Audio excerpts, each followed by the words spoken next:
Welcome back to the deep dive. It is so good to have you with us. It's great to be back. Welcome, everyone, to Radio BFit. I feel like we need to kind of set the scene a little bit today before we really get into it. Okay, I'm with you. I want you to picture this. It's a Tuesday. It's raining outside. That gross gray drizzle that just kills your motivation. Oh, yeah. The worst. You've got a meeting. In 20 minutes, your laundry's just staring at you from the corner. Like a pile of judgment. I know that pile. Exactly. And you have this vague, nagging feeling that you should have gone to the gym like 3 hours ago. I know that scene all too well. Yeah. It's the classic, I'm too busy to be healthy spiral. Right? Guys. You start doing the mental math of, if I leave now, I'll hit traffic. I'll maybe get 20 minutes on the treadmill. I won't have time to shower. And then you just freeze. Exactly. You just stop. Stop. And honestly, my version of a workout on days like that, Yeah.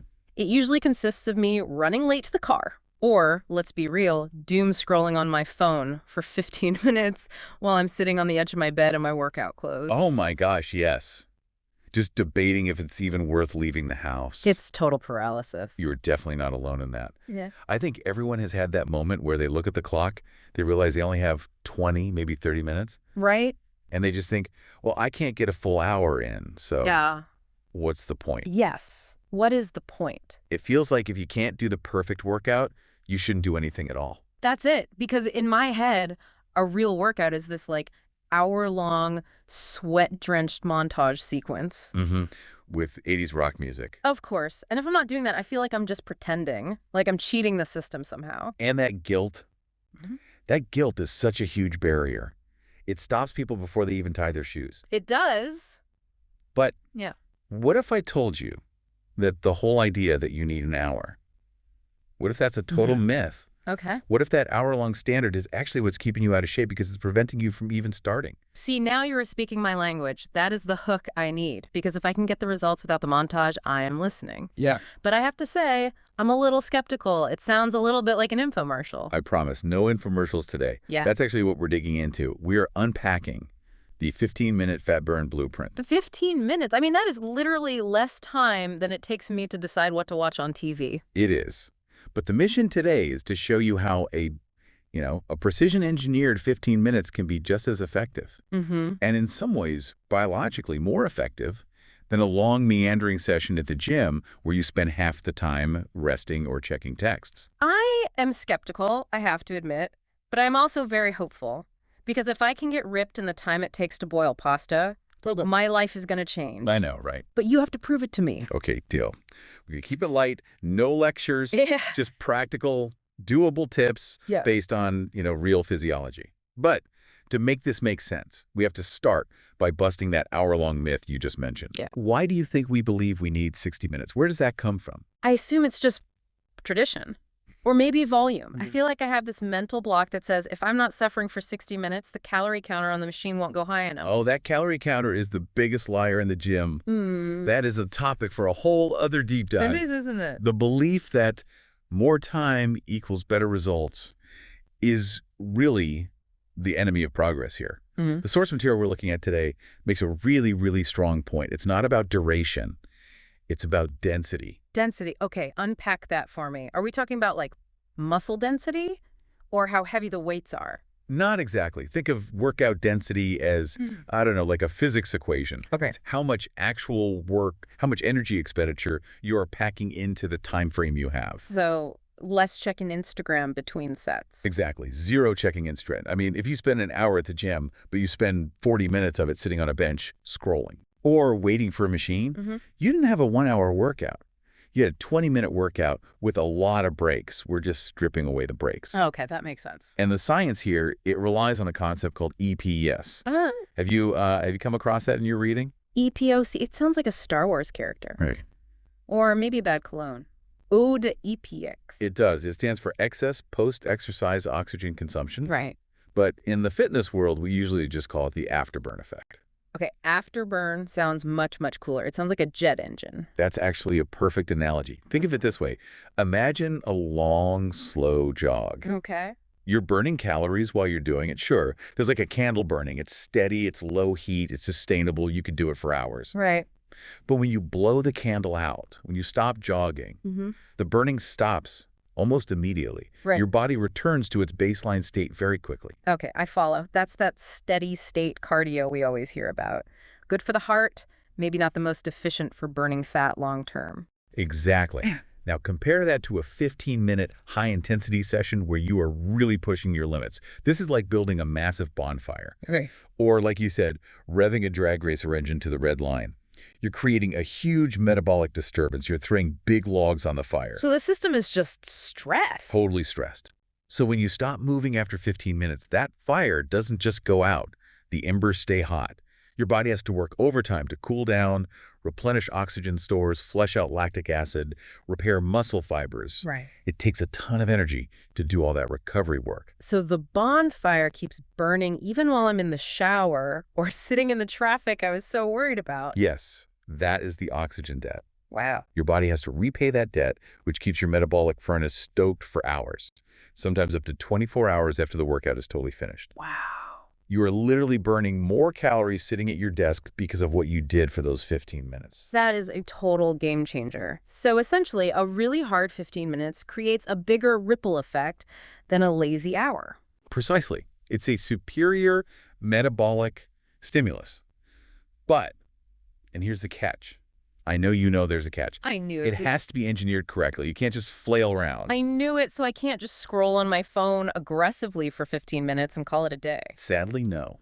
Thumb calisthenics do not count here. We have to talk about intensity. Mm-hmm. This is where most people get the 15-minute thing wrong. They cut Okay. the time, Right. but they don't increase the effort. Right, so if I'm doing this, I assume I can't be, like, watching a show on my iPad while I do it. Definitely not. The sources all emphasize that this isn't a casual 15 minutes. Mm-hmm. To get that afterburn effect, to trigger that EPOC, you need to be hitting a specific intensity. Okay.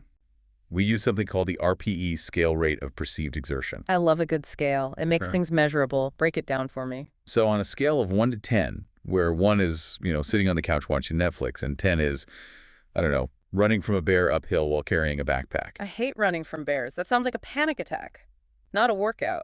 You want to be aiming for a 7 or an 8 during the workout, and finishing at maybe an 8 or even a 9. Okay, an 8 or 9, that sounds intense. But 7 is so subjective. My 7 might be an Olympian's too. How do I know if I'm actually there?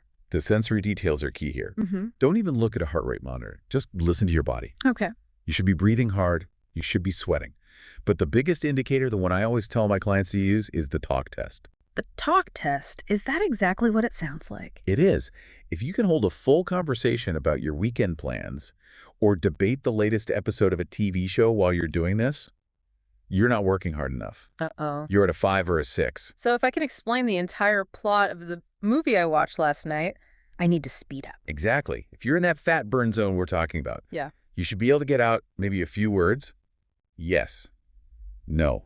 Need water. Huh. That's it. You're breathless, but you're in control. Breathless, but in control. I like that. It's a fine line, though. You don't want to be passing out, but you don't want to be comfortable. It is. And to get there efficiently, exercise selection is huge. You can't just pick random moves. Right. This is another mistake people make. They try to do this with really small movements. So no bicep curls. I feel like every guy starts with bicep curls. We want the arms to look good. Save the curls for another time. In a 15-minute fat burn, doing a bicep curl is like trying to heat your house with a match. Okay, I get it. It's just too small of a movement. It barely disturbs your metabolism. You need compound, full-body movements. Because we want to light the bonfire. We need big logs. Yes, you need movements that recruit the maximum amount of muscle mass at the same time. We're talking squats, lunges, pushing, pulling. When you use your legs, your back, and your chest all at once, the energy demand just skyrockets. Wow. Your heart has to pump blood to your upper body and your lower body at the same time. That is expensive, metabolically speaking. That makes so much sense. The bigger the muscle, the more fuel it's going to burn. So we're just looking for pure efficiency. Exactly. And then we structure it to minimize rest. We are not doing a set, sitting down for 2 minutes, and then doing another set. Wow. We keep the heart rate elevated the entire time. The source material mentions some acronyms for this structure: AMRAP and EMOM. Sound like military codes. Can we decode those for everyone? Let's do it. AMRAP stands for as many rounds as possible. Okay. So you have a list of exercises, a circuit. You start a timer for 15 minutes. You do the list. Mm-hmm. When you finish the last item, you go right back to the first one. Ah. Your goal is just to see how many times you can get through that list before the timer beeps. I like that because it feels like a high score. I'd want to beat my number. It kind of gamifies the suffering. It totally does. It keeps you honest. If you slack off, you get fewer rounds. Right? The other one is EMOM, every minute on the minute. That sounds ominous. On the minute. It's actually great for structure if you get distracted easily. You have an add task to do at the start of every single minute. Okay. Say 12 squats. If you finish them in 40 seconds, you get 20 seconds of rest before the next minute starts. Oh, I see. So the faster I work, the more rest I actually get. That's the incentive. It gamifies the rest period. But if you dawdle or you move too slow, your rest disappears. Oh, no. If it takes you 55 seconds, you only get 5 seconds to breathe. That is brilliant. It forces you to work at a certain pace. It creates a consequence for being lazy. Exactly. Okay, so we have the theory. Density beats duration. Intensity is non-negotiable. Compound movements only. But I need to visualize this. Like, what am I actually doing? Let's open the toolkit. The source material gives us 3 specific workouts. I want to walk through these so you and our listeners can really picture them. Maybe even do them in your head right now. Let's do it. Workout A. What do we got? This is the zero equipment fat burn. This is your AMRAP style. This is perfect for when you're traveling, you're in a hotel room, you're in your living room. No gear. No gear, no gym. No excuses allowed for this one. None. So you set your timer for 15 minutes. You're going to cycle through 5 movements continuously. First up, 12 bodyweight squats. Classic. Sitting down and standing up. Yep. Feet shoulder width apart, chest up. Then immediately into 10 incline push-ups. Okay, why incline? Why not on the floor? Is that just to make it easier? It's not just about easier, it's about maintaining speed and form. In a density workout, fatigue sets in fast. Doing them with your hands on a couch or a sturdy chair allows you to keep moving faster without your lower back collapsing. Right. Which often happens when people get tired on the floor. Remember, we want density, not failure. Got it. Keep the flow going. Next, 8 mid-banchals. Reverse lunges per leg.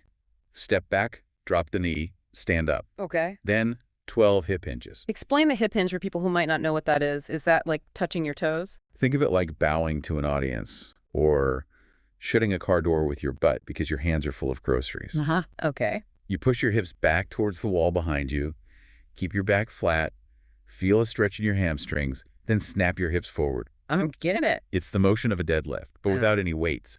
It just wakes up the glutes and hamstrings. Okay, I'm visualizing it. Hips back, hips forward, groceries in hand. And finally, to really spike the heart rate before the loop resets, 30 seconds of high knee marching, or running in place if you can handle the impact. And then you go right back to the squats.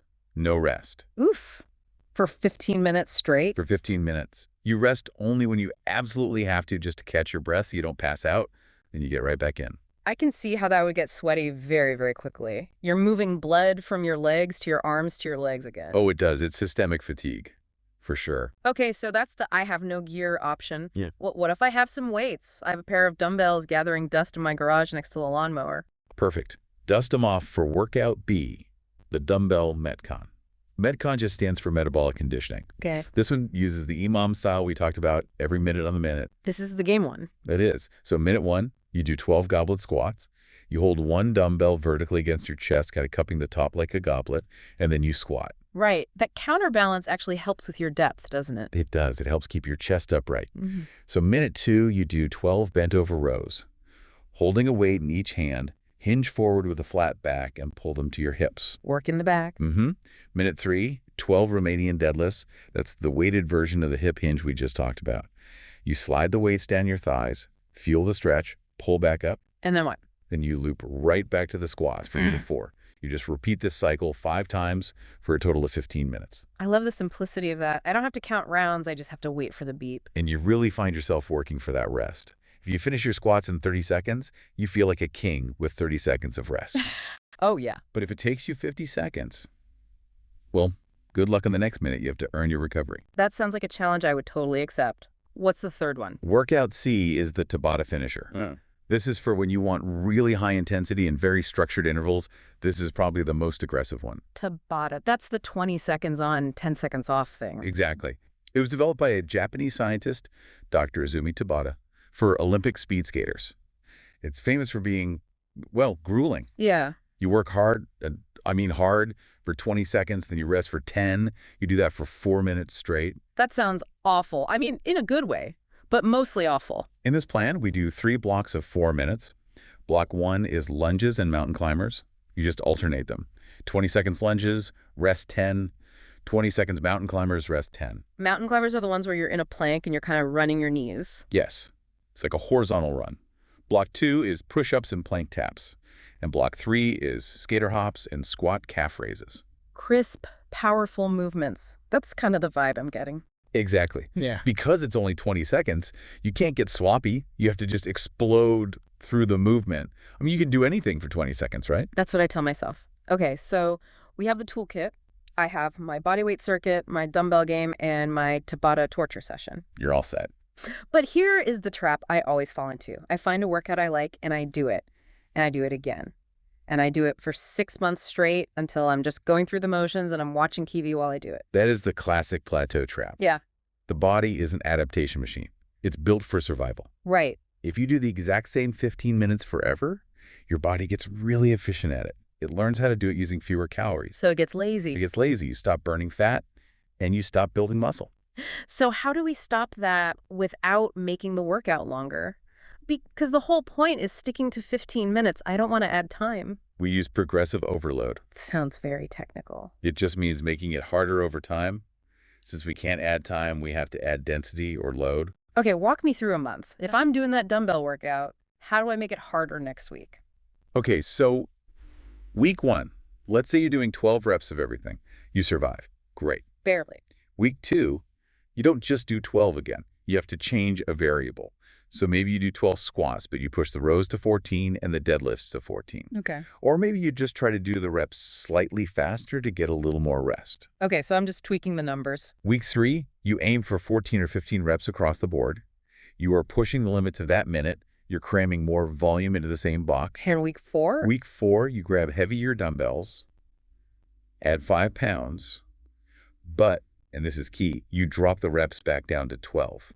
So the cycle resets, but the weight is heavier. Exactly. You have to give your body a reason to change. If the demand doesn't increase, the result won't either. Mm-hmm. Muscles only grow when they're forced to handle something they couldn't handle before. That's a really key insight. So tracking is absolutely key then. I have to know what I did last Tuesday to beat it this Tuesday. Can't just wing it. Yes. Keep a note on your phone. Got 12 reps. Next time, try for 13. It's just you against you. Now, we have to talk about safety, because when I hear high intensity and fast and AMRAP, I just picture myself tripping over a dumbbell or pulling a muscle because I'm flailing around trying to beat the clock. That is a very valid fear, and we absolutely need to address it. The rule is form first. High intensity does not mean sloppy. Say that again for the people in the back. High intensity does not mean high impact or sloppy form. If you're doing a squat so fast that your knees are caving in or your back is rounding on a deadlift, you're not getting fit, you're getting injured. So what if I'm tired and my form starts to go, like I'm on minute 13 and I'm just shaker? You modify, we call them regressions, or in the training world, we call it technical failure. Technical failure. I like that. It means your muscles might still have some energy, but your technique has failed. When that happens, the set is over, or you must change the movement. Okay, so give me an example of changing it. Take the push-up. If you're in minute 12 and you can't push yourself off the floor anymore without your back sagging like a hammock, Yeah. do not keep trying to do floor push-ups. Move your hands to a bench or the arm of your couch. So making it easier is actually better in that case. In this context, yes. Because 15 minutes of clean, modified exercise where the target muscle is working is infinitely better than 5 minutes of painful, sloppy movement that just hurts your shoulder joint. That's a really good rule of thumb. If there's sharp pain, just stop. Stop immediately. The burn in your muscles, that lactic acid burn, that's good. Sharp stabbing pain in your joints is bad. You have to listen to the difference. Right. And please, please, please do the warm-up. But the warm-up eats into my time. I only have 15 minutes. The plan includes a 2-minute warm-up, marching, arm circles, hip hinges. Yeah. It's non-negotiable. You can't launch a cold engine into a drag race. You will blow a gasket. Fair point. I do not want to blow a gasket. Exactly. A cold muscle's like a cold rubber band. It snaps. Yeah. A warm muscle stretches. Okay, I feel like we've covered the what and the how, but I still have some questions, and I'm sure the listeners do too. Let's hit some FAQs. The big one, cardio. I feel like we've been trained to believe that fat loss just equals running on a treadmill for an hour. Hmm. If I'm just doing these 15-minute strength circuits, do I need to do cardio too? Am I neglecting my heart? The short answer, Hmm.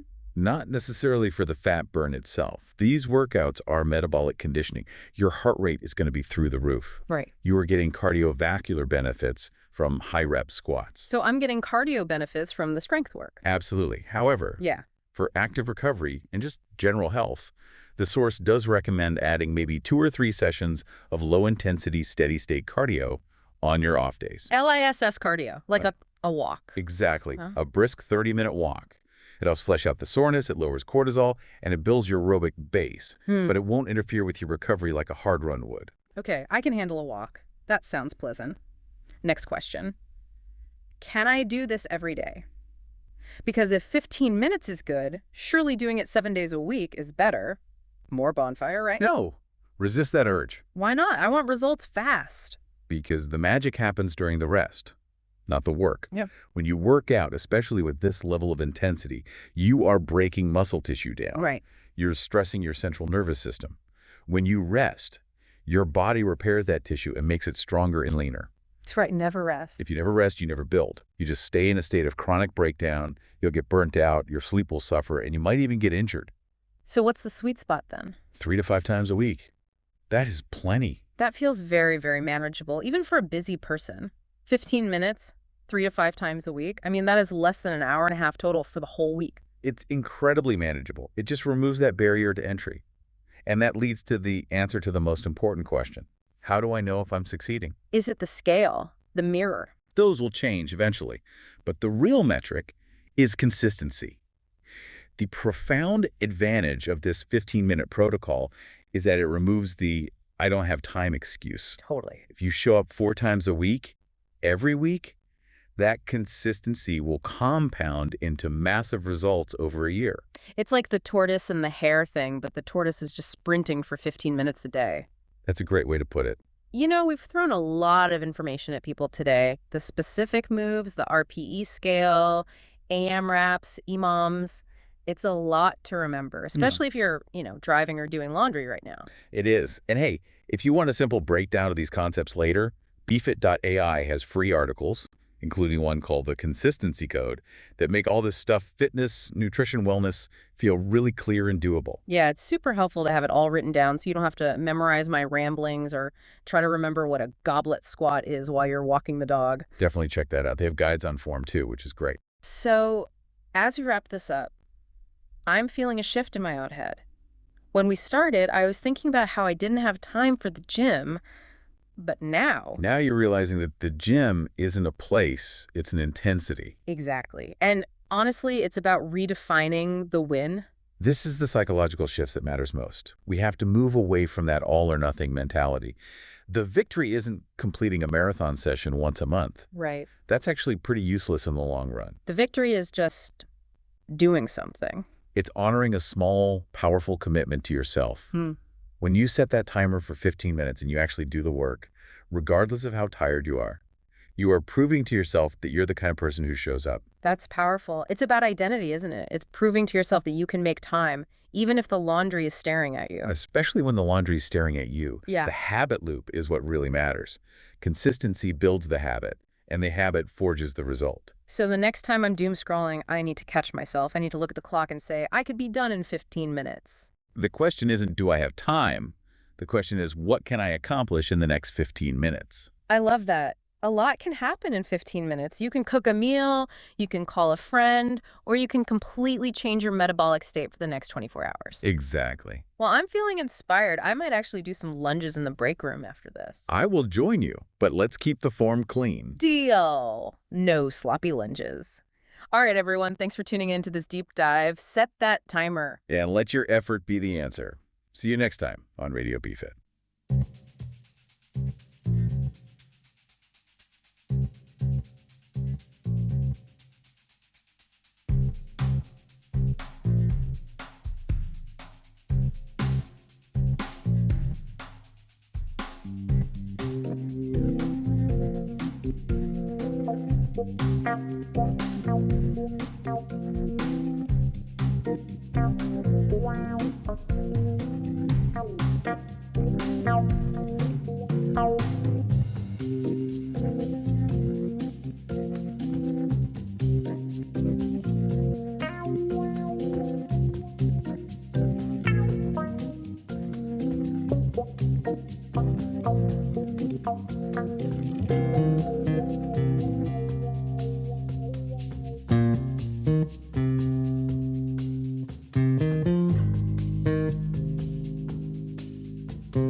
What?